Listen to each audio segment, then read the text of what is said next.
Chris, thank you so much for joining us today. Stoked, man. For everyone, this is Chris Sica, and he started a company here in Austin called Austin Coding Academy and recently sold it. Mm-hmm. So I would love to learn more about the nexus of the idea. Okay. And how you grew it and how you sold it. So please. Yeah, absolutely. I'll tell you it all. So should I talk to you or talk to the audience? You can talk to either.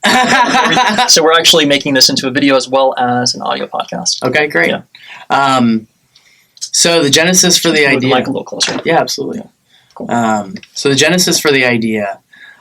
Luke is my co-founder, Luke Philippos, and been my best friend for a long time. We built a couple different businesses in the past together, and the way we met was in college through a sales and marketing internship.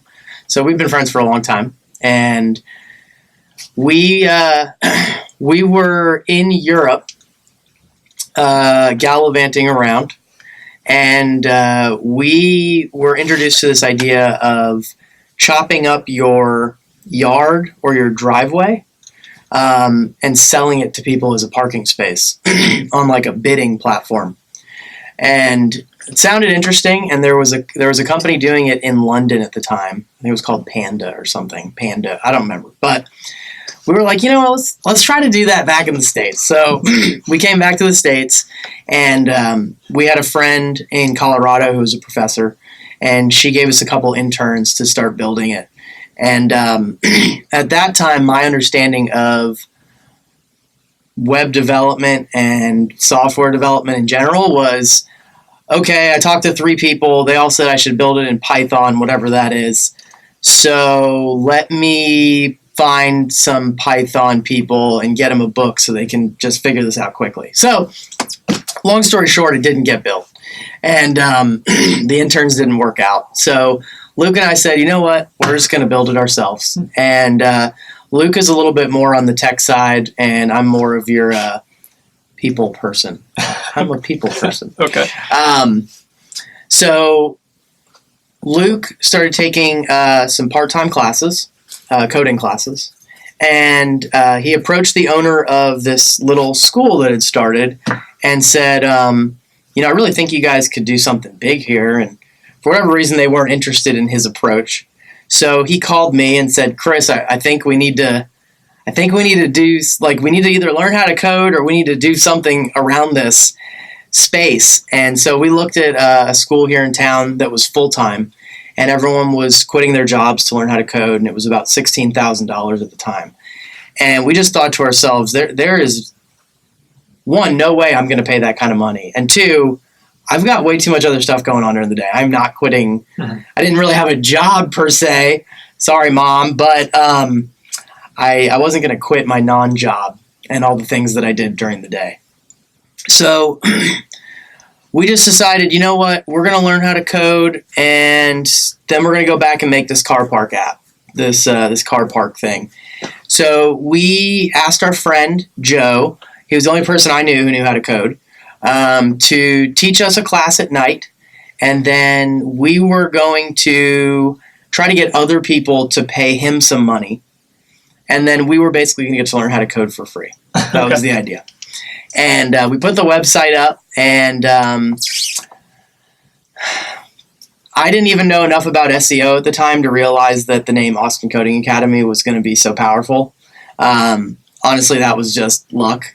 But we called it Austin Coding Academy because it, was a literal name, and we weren't the most creative people. And we put it up on the site, and our friend worked at iHeartMedia, so we had her help us build a radio ad, and we spent, I think, between the two of us, $8,000 signing a lease for a class space and a couple grand on the radio ad. Mm-hmm. And then we expected, 10 people, 8 people to sign up, and we would get our costs covered, and we would learn Python.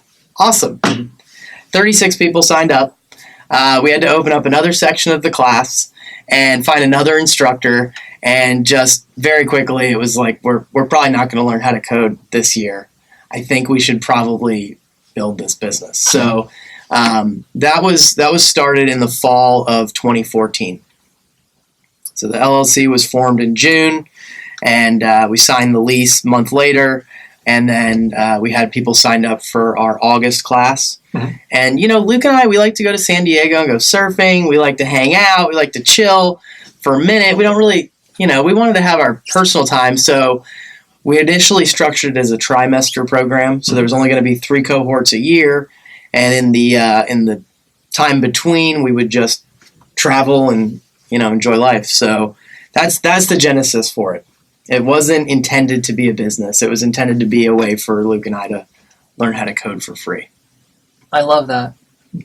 That's such a creative way of kind of financing your education, is by getting other people to finance it. But it's brilliant. You kind of stumbled upon this really interesting business model. When did you realize that you really had something? Was it immediate? Right when you did that initial marketing campaign and you got more interest than you anticipated? Did interest kind of plateau at some point? Like, kind of walk me through how you got from, the early formative, days of Austin Coding Academy to the point where it's kind of this booming business. And yeah, absolutely. So a couple things happened. So Luke and I have what we would call a high threshold for pain. Okay. In fact, early on, we kind of learned from our summer internship in college that our competitive advantage was our ability to just deal with emotional pain, which anybody that's listening to this that has a business is, intimately familiar. So having a bunch of people sign up for something that we did basically no marketing for was a pretty clear demonstration of product market fit. I say that with the caveat of I didn't know what the term product market fit was at the time. So my caveman version of it was, I bet there's more people that will do this thing. And I bet if we spent even more money on radio ads, we could get even more students to come learn this. And one of the things that helped us with that pain threshold, at least with the school early on, because there were some setbacks for sure. We had our lead instructor bailed on us the week before class started. Wow. So we had to basically root around and find somebody else. And through kismet and luck, the universe, put someone else in their place, and it ended up working out really well. I grew up in the Virgin Islands, and down there, the wealth disparity is even more significant than here. So from the very beginning, when we found out that the other full-time coding schools were charging $16,000, it struck like a chord with me, because I was lucky enough to be able to go to private school my entire life. But a lot of my friends were not. And I saw some consequences to that, especially in the Virgin Islands. Just access to education is it's pretty much your only ticket out if you, in a lot of ways. So I wanted to have somewhere that anybody with any job could come and learn how to code, because very quickly, just as soon as you get into the industry, you realize that this is the new vocation, and it is the welding, it is the plumbing, it is the electrical work of the 21st century, and it is the quickest way for someone to go from whatever class they're in to at least the middle class, and to secure some sort of disposable income for their family and themselves.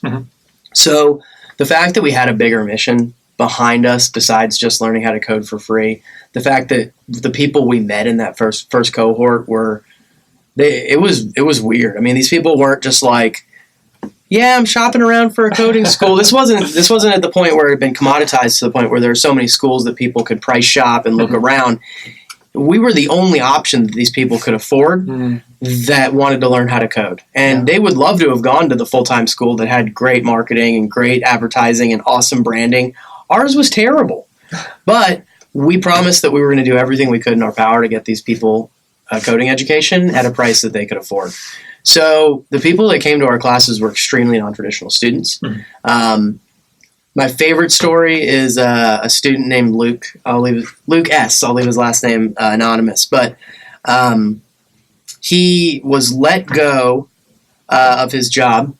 He's a father, 2 kids, let go of his job the day he started classes. Wanted to back out because he needed the money. We were like, Luke, we will do everything we can to make sure that this works out for you. And we meant it. And he graduated. He was making about $65,000 when he was let go. He started at 70. And within 6 months, he was in Salt Lake City making $125,000 a year. Incredible. So these sorts of things started happening more and more, and that increased our pain threshold and our willingness to deal with the difficulties of a part-time educational model. Got it. So how did we know that we had something? A lot of people signed up without us doing a lot of work. That's product market fit. People at the end of class, we didn't think there was going to be another class. We did exit interviews with everybody because it was important to us that people felt like they got what they paid for. So almost all of them asked, like, well, I'm just curious, like, what do I do next? And so we were like, well, have they learned enough to truly, like, become developers yet? Some of them had, some of them needed more help. So we were like, well, I guess, we went to college and you started off an intro and then there's like this intermediate. So we'll just do that. So then we made an intermediate class and almost all of them matriculated to intermediate. And so, again, I didn't have the parlance of lifetime value or acquisition costs, but it didn't take genius to figure out that we were spending a couple $100 to get someone to find us and sign up. And, over the course of 6 months, they had paid us, $5,000-$6,000. And more so, they paid it up front. So it was like another term I didn't have then, but it was literally a negative cash conversion cycle where they were literally paying all of our expenses up front and front loading all of that. So it became apparent very quickly that with very little effort, more and more people were signing up. People were very grateful for what we were doing. We showed up to every single class. We shook every student's hand at every single class, which, again, didn't have the parlance at the time, but that was user experience testing and auditing and finding product market, like all the things that they talk about in lean startup type books. We were just doing that because we wanted to make sure people didn't get screwed and got more than they paid for. So that's awesome. Hopefully that answers the question. It does. I'm curious how you ended up scaling the business, because if you go to every single class, I imagine there's a certain limitation as to what you and Luke could do to yourselves directly. So how did you grow it? Absolutely. So a pivotal thing happened during exit interviews of our third cohort. We interviewed a gentleman named Chris Lofton, and we asked him, so how was class? And he said, class was okay. You got a great thing here, but you're not doing it very well, and it could be a lot better. And it was very similar to what that conversation we had with that other school a long time ago. And so we were very aware that if someone gives us constructive feedback and it's in the right vein, then we should take heed. So I asked him, I said, well, what should we do about it? And he's like, well, if it were me, I would do this, this, and this. I'd set up lesson plans. I'd have these testing rubrics. I'd do this, that, and the other. He was a teacher. So I said, well, all right, well, why don't you do it? How about we just pay you and you'll do it? So we paid him part-time, and he came in and worked in the evenings and helped us refine our curriculum. And very quickly it went from, I don't know how any of the students are doing, until I talk to them face-to-face and ask them how class is going, which if anyone's done opt-in surveys, those have a ton of biases in and of themselves.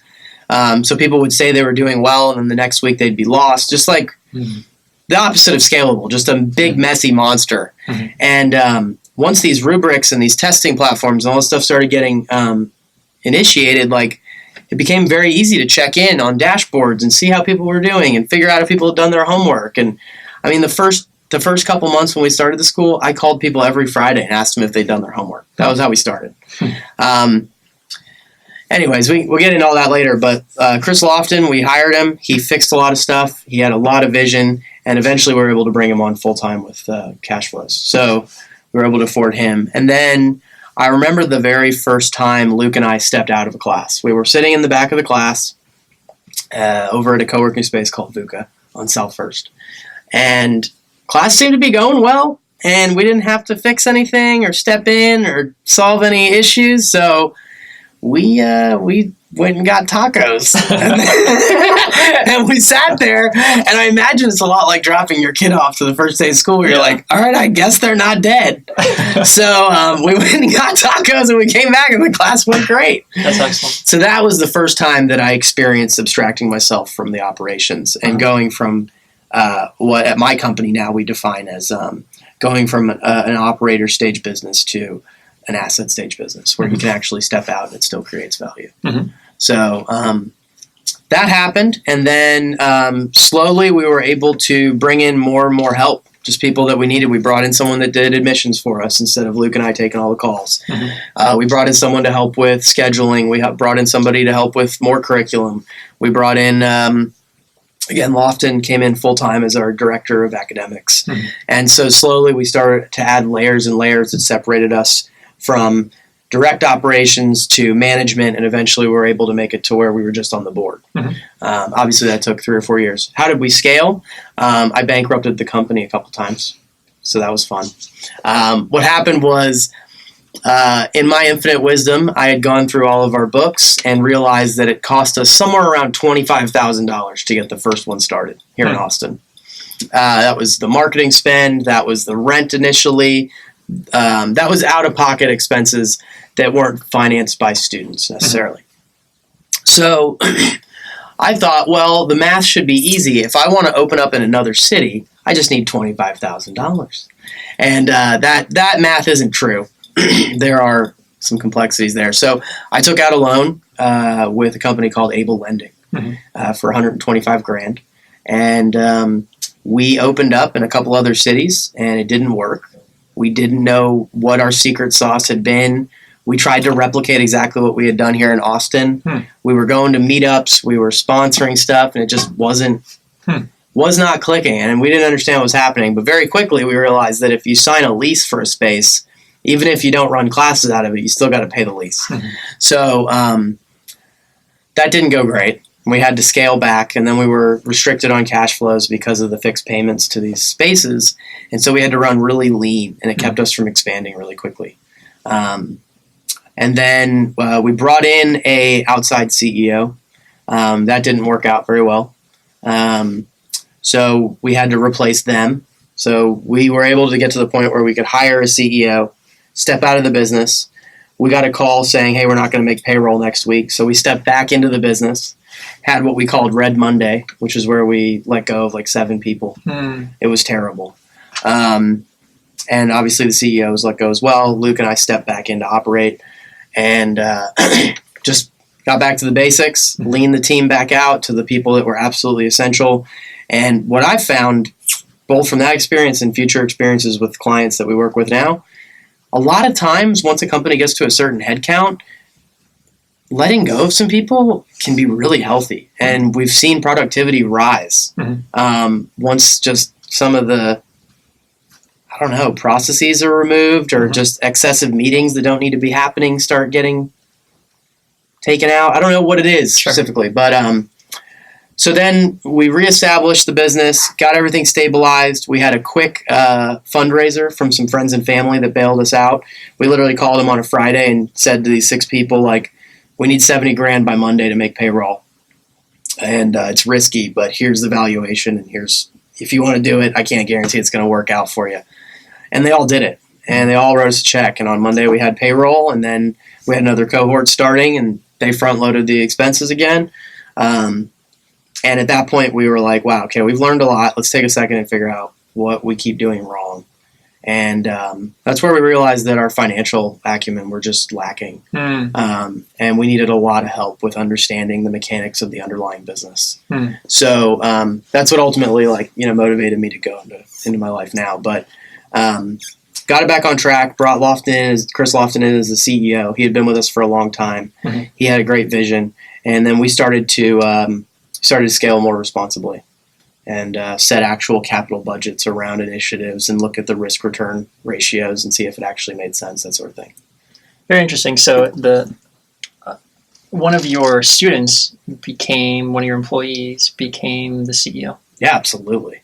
That's awesome. I just think that's an amazing way to do it. There's no better intimate knowledge of the product than someone that was a user. Talk to me about bringing in an outside CEO. I think there's a lot of lessons that can be had there. For some of the companies that we create the show for, it's for folks who are oftentimes first-time entrepreneurs. Maybe they are, they inherited a family business or something, and they're thinking, how can I scale this? Maybe I should bring in somebody, wiser or who has more experience in a certain market. What was your process of bringing somebody on? Why didn't it work out? Wow, that is a wonderful question. And it's a great problem to have. So I hope that most of the audience gets to experience this problem at some point, because if you are considering bringing in outside talent, then you have some stability of cash flows and some margin that you're able to work with to invest in somebody else. So obviously that's a great spot. The thought process for us was, let's find someone who's done this before and done it really well, and let's put them in place and let them just run this thing, and we'll just sit back and collect cash. That was the logic, at least for me. I can't speak for Luke. Turns out there's no free lunch. And essentially what happens when a company brings in a C-suite person, you go to a different role. So you're no longer the C-suite or whatever you were before. You're now officially a board member. Mm-hmm. And now you are the board, and the board has roles and responsibilities as well. And I didn't understand any of that at the time. So for me, we brought the CEO in and thought everything's taken care of now. And didn't do a very good job on ramp up, didn't do a very good job of auditing financials.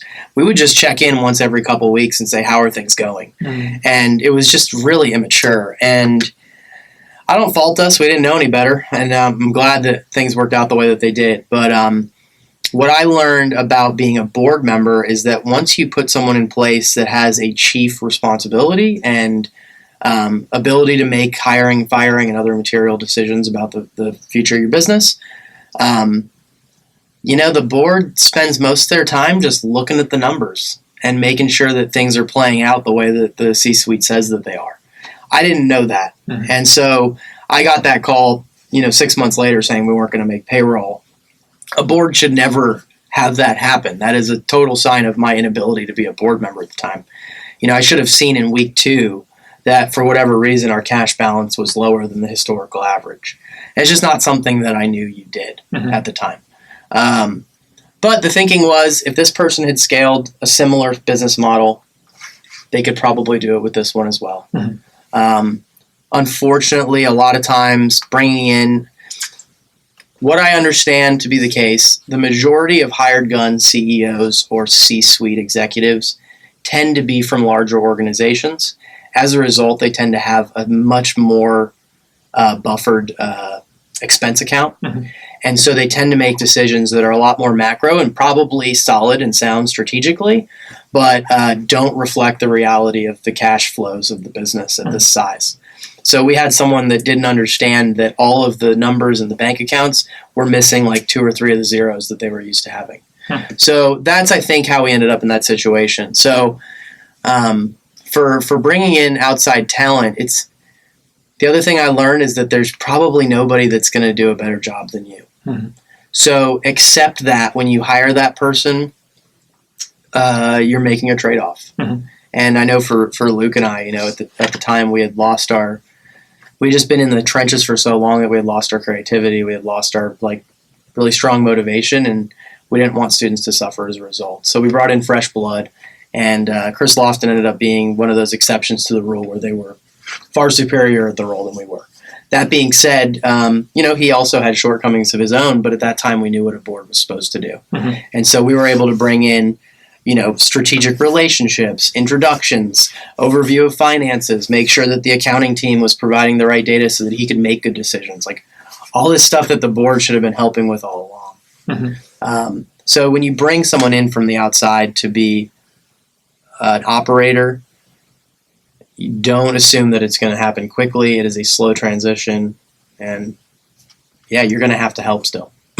Yeah, no, that's really good context. I'm curious. So, if someone were, in your situation, thinking of bringing in somebody outside in to lead the operations, what advice would you give them? So it all starts with why. Okay. Sorry, Simon Sinek. Just stole that from him. But it all starts with why, meaning why are you bringing in this outside help? Be very clear about that. If you're doing it because you think that you're going to be able to take a vacation, it's probably not the case.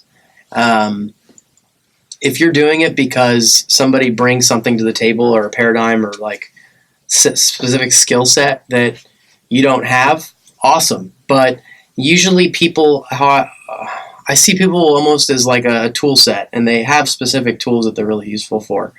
Unfortunately, the more specialized somebody becomes, or the more sharp they are in one area, the more dull they are in other areas. And so you have to see them in the, is it gestalt? I don't even know how to say that word, but you have to see them in the big picture of what role are they going to play.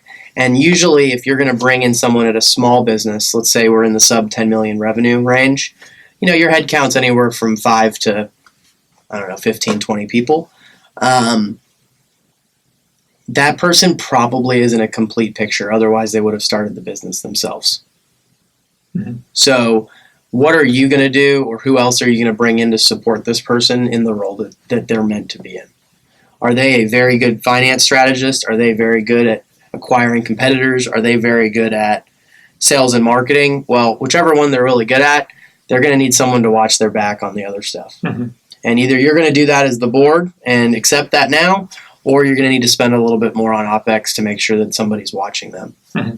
So I'd imagine that some of these companies don't have necessarily a formal board of directors. Most of them don't. And in fact, the business I'm in now, we act as a fractional CFO, COO for companies in the small market, sub 25 million in revenue.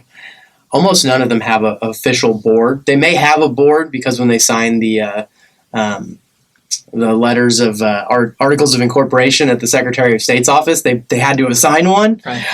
But they don't actually have a board in the way that we're thinking of it. Mm-hmm. And so that's one of the things you have to wrap your head around, which is that the business is actually made up of, you've got your employees, and these are the operators in the business, the people doing the day-to-day. You've got usually management layer, and a lot of times when you're in the operator stage and you're just kind of getting off the ground, you're all three of them, right? You are the employee, the manager of yourself, and you're writing the checks and deciding on the strategy and when to distribute some of the draw to yourself. So you play all three roles. And then eventually you get to hire people that help you with the stuff here. So then you become a manager and you figure all that out and you realize that maybe you're either really good at it or bad at it, so as the case may be. But if you are going to move into a layer of management between you and day-to-day operations, you will need to develop a new skill set around being a board member. And tons of free resources online about how to at least get started down that path. But anybody that started a business, I've always relied on the kindness of strangers. So I always ask people for help. And I ask people that were on boards, like, well, what does this mean? So for someone considering bringing in a CEO, would you recommend that they first establish a board of directors, a functioning operational board of directors that can oversee? I have a divisive opinion on this. I've seen a lot of people assemble a board of directors that's incredible and then never sell anything. I've seen people spend a year building out an advisory board or a board of advisors or a board of directors or whatever the board is, and they haven't moved any product, or they've sold the same amount of product for the last trailing 12 months. It's just like, what are you doing? Mm-hmm. I don't understand what you're doing right now. So I don't spend a lot of time on building my board. I spend a very small amount of it, although strategic. And man, that's a really good question. We tried to build a board. That being said, we tried to build a board. We didn't really know what we were asking for at the time. I don't even think we had the capacity to use their advice. And the people that we picked were so upmarket from where we were that it wasn't even applicable anyways. So when you're in the trenches of these small businesses, like, it's just so wild westy that you can go to the VP of whatever at Fortune whatever company, and they're going to give you some advice, but like, unless they've pored over your financial statements and your org structure and understand the industry, like, I find it difficult to believe that the information is going to be any more than like relatively valid. Got it. Just trying to think. So what's the solution? It doesn't seem like there's a one size fix for all of this. I'm just thinking, what advice can we give to somebody? Because it's, we provided some warnings around bringing in an outside CEO. How do we address them?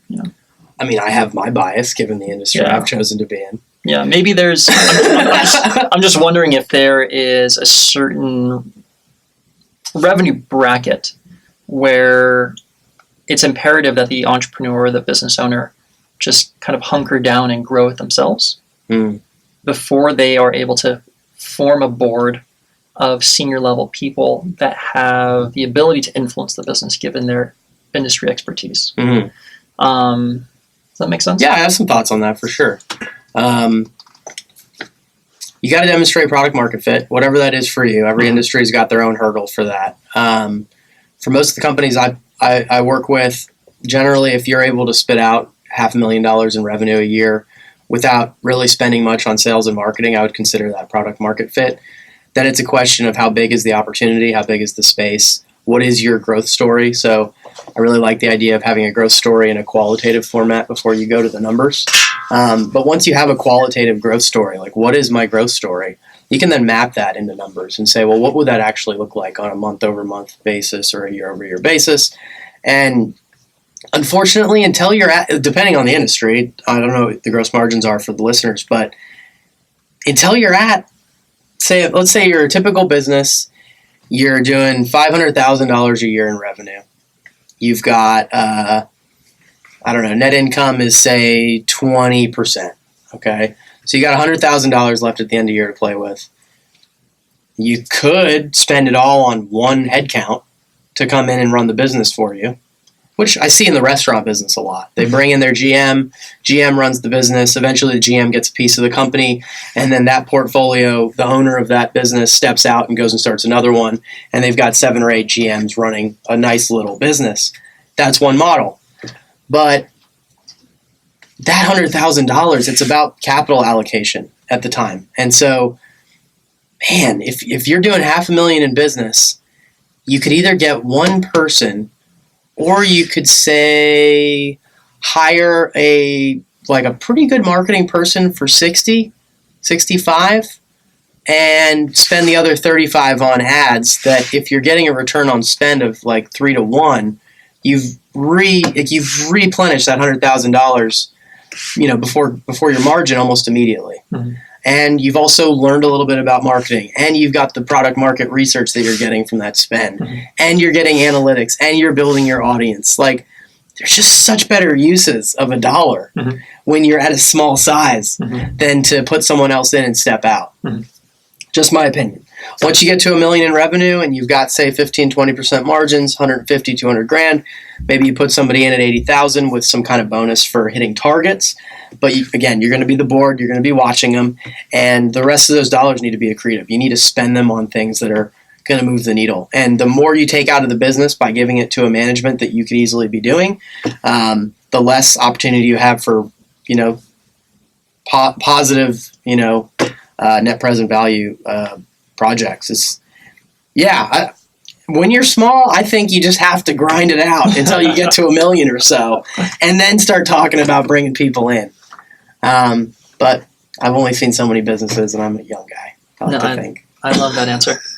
That being said, if you do get to the point where you're at $1 million in revenue, and you've got, in line with kind of the audience that you guys work with in your industry, if you've got a couple $100,000 in earnings, that's valuable to other businesses. And there's a chance that if you were bolted onto their platform, that could be turned into $400,000 in earnings with a save on OpEx, right? So it doesn't mean that it's small potatoes still. You could be worth even more money to somebody else than you are to yourself. So that's something that's important to consider as well. So that's a great segue. Just throw that in there. No. That's a great segue into talking about the actual acquisition. So walk me through, you brought in this Chris Lofton, customer employee, then CEO. So tell me, how did you guys get from this good position of this good CEO? You guys are growing. How did you get acquired? Cool. So, before we had to raise money from friends and family, I called as many people as I could that owned coding schools. I literally just went online and I reverse search, looked up people's phone numbers that owned coding schools all over the country. And I called them. They probably still have voicemails from me. I apologize. But I called them and said, I will sell this school to you right now. For whatever debt I have. Because I had personally guaranteed all the debt. And nobody answered. I actually had one group call me back, and they were like, we'll think about it. No one really wants to buy a business that's calling like that, right? I didn't know that either at the time. So we were like, we got to hunker down. There's value here. We can do this. So we raised the money from the friends, and we decided after our debacle with the previous CEO, that not working out, with I'd seen so many companies sell to someone bigger, and they either get shelved, their product gets shelved, meaning retired, or they get covered up, or in a lot of cases they got chopped up, or whatever. A lot of the negative stuff we associate with private equity or whatever. But I've also seen win-wins. I've seen companies that were better off as a result of the acquisition. And so I kind of have a little bit of a stoic philosophy, which is that I'm only on earth for a while. I'm going to die. So what do I do to maximize my usefulness while I'm on earth? We had spent, 4 years at this point building something that had changed a lot of people's lives. So to just hack it up for some cash, that didn't really seem like the move. So I was actually, your network is your net worth, Mark. I got a call from a buddy from college that I tried to recruit to go do this stupid summer sales and marketing thing with Luke and I. And he declined smartly, but he's an iBanker now. And he called me and said, actually, I just interviewed with a guy in Austin. He said he wanted to meet Austin Coding Academy. He's been trying to get in touch with you guys, but doesn't know how to do it, or just hadn't been able to. Maybe it gone to my spam or something. So I got this email from this guy, Thomas, and Thomas said, I'd love to meet you guys and just kind of hear what you're up to. And we met with Thomas, and we weren't ready for a transaction to occur. So this was, the actual transaction occurred this summer. Mm-hmm. But I met Thomas a year and a half before that. And him and I, we saw eye to eye. We were very clear on doing right by people. His company had a mission of eliminating student debt in the United States. He was a dentist in a past life and had built a dental training school. So he understood the space and working with people with limited means to help them increase their exposure to options. So him and I saw really eye to eye on the fact that if we don't give enough people a chance to build useful skills, the country's in trouble. In our own little way, how can we help? And just an awesome guy. We were both really interested in finance. We both love to talk about business. We both love education. And, he was like, you guys are a little too small, just not a good fit right now. And I said, and I think this is one of my favorite tools that I use today and have always used, which is, what would it take for you to be interested in working together? And I just asked him, and he laid it out because he was an honest guy and knew exactly what he needed to continue his mission. Mm-hmm. And he said, you need to be a platform, and here's how I define it. I was like, well, what's a platform? What is that? Mm-hmm. He's like, well, this is a platform. And he explained what a platform was, and he sent me articles and kind of almost helped groom me into an entrepreneur that I am today. And so I came up with a list of what it meant to be a platform and how we would have to prove that Austin Coding Academy could be that platform. And in a short time, we built out the management procedures necessary. We built the financial controls necessary. We put the visibility into the metrics and KPIs necessary to do that. And then we finally secured our first big corporate contract. And then we got another one.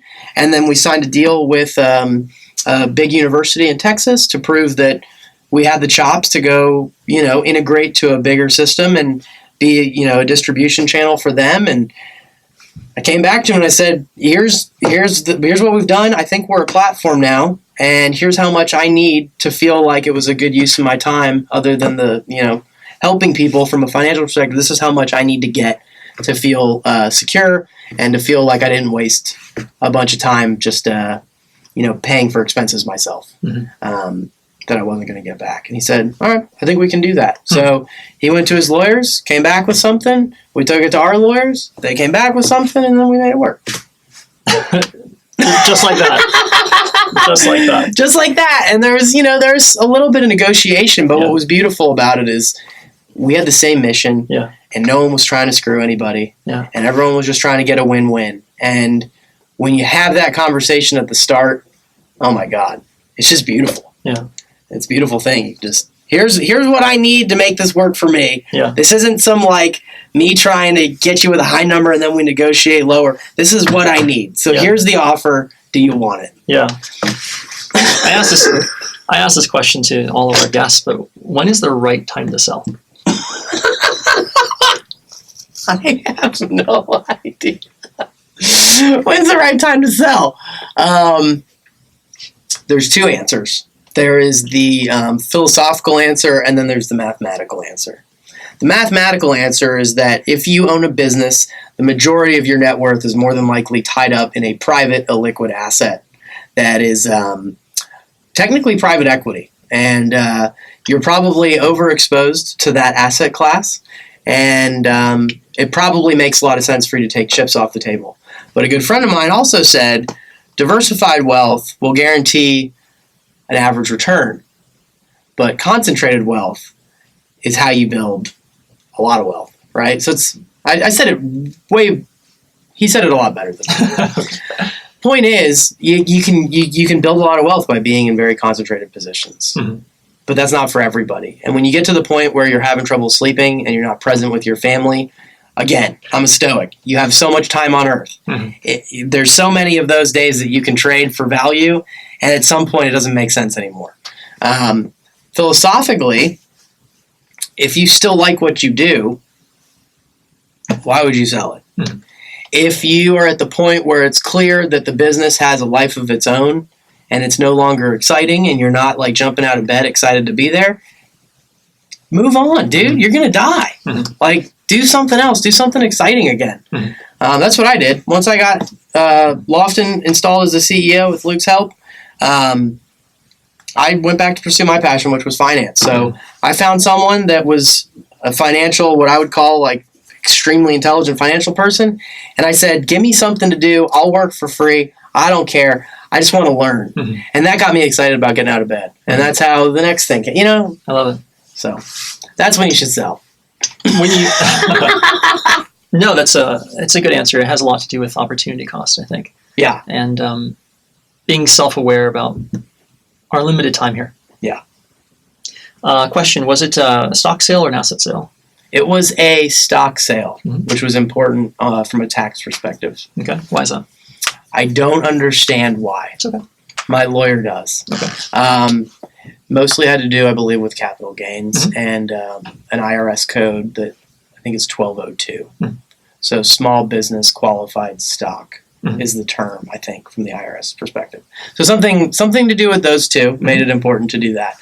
And then it also created an additional goodwill depreciation for the acquirer, which became a tax shield for them. Mm-hmm. Were there any surprises during the acquisition process? Yes. Biggest one was we thought, and this is me admitting a big whoopsie that we had, but that's fine. Big whoopsie on my part was I thought that we were doing a stock swap, and it turned out there was a new entity created. Mm-hmm. That created a liability when I took on ownership of the new entity because it had a valuation. It wasn't a 0.0001 cent par value. So that was my fault for assuming that the controller involved in the transaction understood that. That led to a much higher tax bill than I expected for equity that may or may not be worth value in the future. So that was a whoopsie, and it was an expensive one. One that could have bought a house basically. Mm-hmm. So make sure you have good counsel. Mm-hmm. It's just and make sure that in a transaction you have a legal representation. Obviously, you're going to go into this with a lawyer. Generally, the law firm will ask if you have a CPA involved. Mm-hmm. Your CPA gets paid to tell you everything possible, and you should not rely on them to tell you all of those things. You should ask every question you can think of and be as thorough as you possibly can. Because humans are humans, and things get busy, and you forget about stuff. And so some details get overlooked. Some of them are more expensive than others. So that was a big one.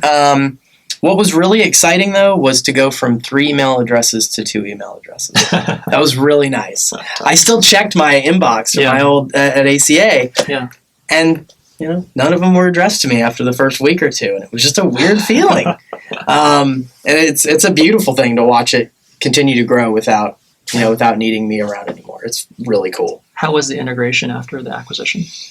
It was weird. I will say it's very weird to see your bank account change like that. That's a very surreal and interesting experience. It wasn't a crazy amount of money, but it was just more than I'd had. Mm-hmm. The other thing that was interesting about it was it's all people people were really, all of my friends have been really, really awesome about it. They've all taken the time to ask what it was like and if I miss it and if there's anything that I miss, if there's a void there. And I don't know. I mean, it's just cool to check in with the team and see how things are going. And some of my good friends still work there. Yeah. It's a very weird, it's like Twilight Zone-y. Yeah. I find it so cool that you're able to do that, because I remember meeting you, when you first started Austin Code and Accounting back in 2014, and you've come a long way. Yeah, and to your credit, man, I knew that I had always liked finance, and before we knew the school was going to be a thing, I went up and I had read Security Analysis by Ben Graham, and I had read Intelligent Investor, and I thought I was some hot shot, whatever. I went to interview with this RIA just to find out what it would be like to maybe be an asset manager. And he listened to me for about 15 minutes, and I dressed up and put a blazer on, and he's like, "No, you're not a good fit here." And he just deflated my sales completely. And so I somehow, walked into a CTAN event, and I sat down next to you, and I didn't know who you were at the time. But I was like, well, that's, pretty rich valuation for the company that was pitching. And I think you agreed. And I got the email back. I emailed you afterwards, and you were nice enough to go meet me at Medici for coffee and continue the conversation and give me the hope that, maybe if I stuck with it, I could eventually understand numbers. And you're the one who pointed me in the direction of Simple Model and all the stuff that I use as my early foundation. So a lot of my career now is a credit to the fact that you took time out of your day to talk to some weird guy. I can't take credit for that. No, I love this stuff. I learned as much from you guys as I hope I give back. So, do you have any last pieces of advice for folks who might be considering selling their business that you could impart? Yeah. Start with really solid financials. Get really good at making sure that your accounting is solid. Then do some forecasting, and then make sure that you have a growth story in place that you can recite pretty clearly, and then translate that into numbers and fact check it against your gut to see if it's really possible. And then if you need help, ask for help. Yeah. Always ask for help. Love asking for help. I think that's great advice. Well, Chris, thank you so much for joining us today. Thank you. This was awesome.